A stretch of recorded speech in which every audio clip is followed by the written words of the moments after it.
Assalamualaikum warahmatullahi wabarakatuh. Perkenalkan, saya Haji Anang Surahman. Pada saat ini saya mengajar di SMP Negeri 1 Cikajang, Kabupaten Garut, Jawa Barat. Pada kesempatan ini saya akan mencoba menganalisis sebuah kasus dengan menggunakan 9 langkah pengambilan dan pengujian keputusan. Adapun satu kasus yang akan saya analisis adalah kasus yang terjadi di sebuah sekolah, di mana pada saat itu seorang siswi bernama Rara sedang bertugas sebagai petugas piket kebersihan kelas.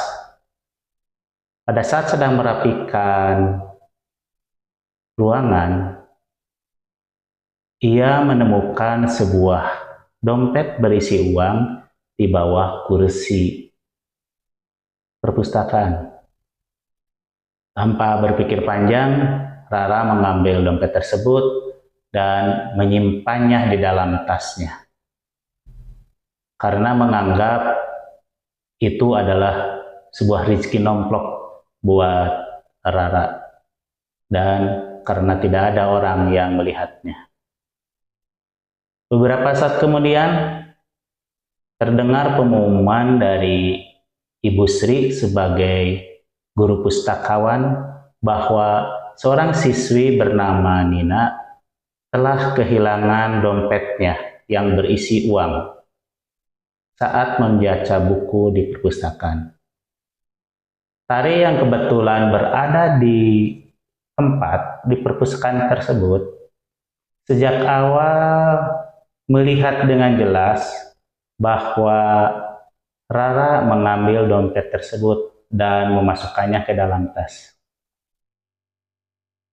Kini Tari menghadapi dilema. Di satu sisi, ia tahu bahwa dompet itu milik Nina dan kejujuran adalah nilai yang harus ditegakkan. Sedangkan di sisi lain, Rara adalah sahabat Tari yang sering membantunya dalam mengerjakan tugas dan berbagi bekal setiap hari. Jika Tari melaporkan hal tersebut atau menegur Rara, kemungkinan besar hubungan mereka akan rusak dan Rara tidak akan lagi berbicara baik padanya. Dari peristiwa tersebut, marilah kita analisis berdasarkan 9 analisis langkah pengambilan keputusan. Langkah pertama, apa saja nilai-nilai yang saling bertentangan dalam kasus tersebut? Nilai yang bertentangan dari kasus tersebut adalah kejujuran dan integritas. Kejujuran antara harus mengembalikan barang yang bukan miliknya, yang berlawanan dengan persahabatan atau kesetiaan terhadap teman. Langkah kedua, siapa saja yang terlibat dalam situasi tersebut? Tentu saja yang terlibat dalam situasi tersebut adalah Rara sebagai siswa yang menemukan dan mengambil uang tersebut di perpustakaan. Tari yang melihat kejadian itu dan merupakan teman dari Rara. Nina, siswi yang kehilangan uangnya. Dan Ibu Sri sebagai pustakawan sekolah sekaligus guru yang mengumumkan kehilangan tersebut. Fakta-fakta apa langkah ketiga? Tentu saja menentukan langkah ketiga itu menentukan fakta-fakta apa saja yang relevan dengan situasi pada kasus di atas. Fakta-faktanya, 1. Rara menemukan dan mengambil dompet milik Nina. 2. Tari melihat Rara mengambil dompet tersebut dan menyimpannya di tas. 3. Ibu Sri yang mengumumkan kehilangan dompet milik Nina sebagai pustakawan sekolah. Nina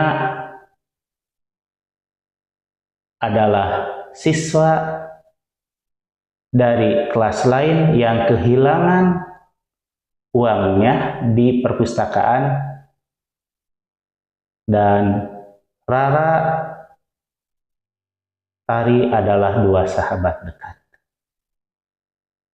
Langkah keempat, pengujian benar atau salah yang mana yang bisa dilakukan. Satu, uji hukum.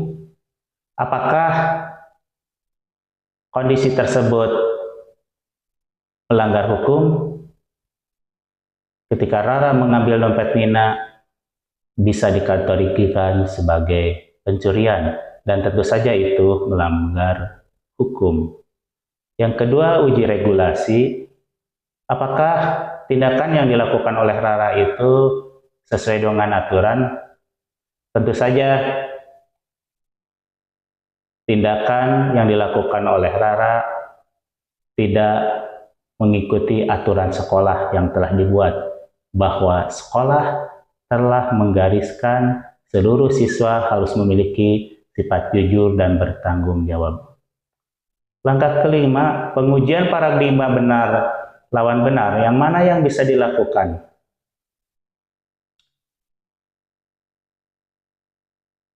Ini adalah dua dilema benar lawan benar, yaitu antara melakukan hal yang benar, kejujuran, harus mengembalikan dompet, dan melakukan yang benar yang lain, yaitu mempertahankan persahabatan antara Tari dengan Rara.